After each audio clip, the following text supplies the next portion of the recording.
গুলি বিনিময়ে কাঁপল মণিপুরের জঙ্গল, নিহত 10। উত্তপ্ত ভারত মিয়ানমার সীমান্তে ভোরের আলো ফোটার আগেই মণিপুরের আকাশ কেঁপে উঠল গুলির শব্দে। ভারতের মণিপুর রাজ্যের চান্দেল জেলার গভীর জঙ্গলে হঠাৎ করেই শুরু হয় প্রাণঘাতী সংঘর্ষ। ভারতের সীমান্তরক্ষী বাহিনী আসাম রাইফেলসের একটি ইউনিটের সঙ্গে হওয়া তীব্র গুলি বিনিময়ে অন্তত 10 জন সশস্ত্র ব্যক্তি নিহত হয়। এই এলাকাটি মিয়ানমার সীমান্ত ঘেঁষা এবং বিগত কয়েক বছর ধরে এক নতুন অঘোষিত যুদ্ধক্ষেত্রে পরিণত হয়েছে। এই সংঘর্ষের খবর ছড়িয়ে পড়ে আন্তর্জাতিক সংবাদ মাধ্যমে। ভারতীয় সেনাবাহিনীর পূর্বাঞ্চলীয় কমান্ড এক্স হ্যান্ডেলে দেওয়া তথ্য অনুযায়ী গোপন গোয়েন্দা সূত্রে জানা যায়, সীমান্ত সংলগ্ন চান্দেল জেলার জঙ্গলে সশস্ত্র উগ্রপন্থীরা আস্তানা গেড়ে বসেছে। তথ্য পেয়ে সেনাবাহিনীর বিশেষ প্রশিক্ষিত একটি দল অভিযান শুরু করে। ঘন জঙ্গলে প্রবেশ করতেই শুরু হয় হঠাৎ গুলি বিনিময়।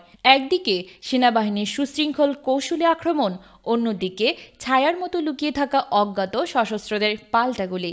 তবে ভারতীয় বাহিনীর পাল্টা আক্রমণে পরিস্থিতি নিয়ন্ত্রণে আসে। অভিযান শেষে ঘটনাস্থল থেকে 10 জন অস্ত্রধারীর মৃতদেহ উদ্ধার করা হয়। তাদের পরিচয় এখনও আনুষ্ঠানিকভাবে প্রকাশ করা না হলেও সেনাবাহিনীর পক্ষ থেকে জানানো হয়েছে তারা উগ্রপন্থী দলের সদস্য। সেখানে উদ্ধার হয়েছে বিপুল পরিমাণ আগ্নেয়াস্ত্র, গুলি ও বোমা। অভিযান এখনও চলমান এবং স্থানীয় বাসিন্দাদের নিরাপত্তার স্বার্থে এলাকা ঘিরে ফেলা হয়েছে। এই ঘটনার পর মণিপুরের সীমান্তবর্তী অঞ্চলগুলোতে কঠোর নজরদারি জোরদার করা হয়েছে।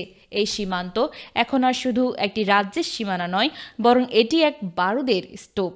গত 2 বছরে রাজ্যটিতে জাতিগত সহিংসতা, বিচ্ছিন্নতাবাদী প্রবণতা ও সশস্ত্র গোষ্ঠীগত সংঘর্ষের মাত্রা অস্বাভাবিকভাবে বেড়ে গেছে। 2023 সালের মে মাসে মেইতেই ও কুকি সম্প্রদায়ের মধ্যে হওয়া দফায় দফায় সংঘর্ষে প্রাণ হারান অন্তত 260 জন। পরিস্থিতি নিয়ন্ত্রণে আনতে তখন থেকেই রাজ্যে রাষ্ট্রপতি শাসন জারি করা হয় এবং স্থায়ীভাবে সেনাবাহিনী মোতায়েন রাখা হয়।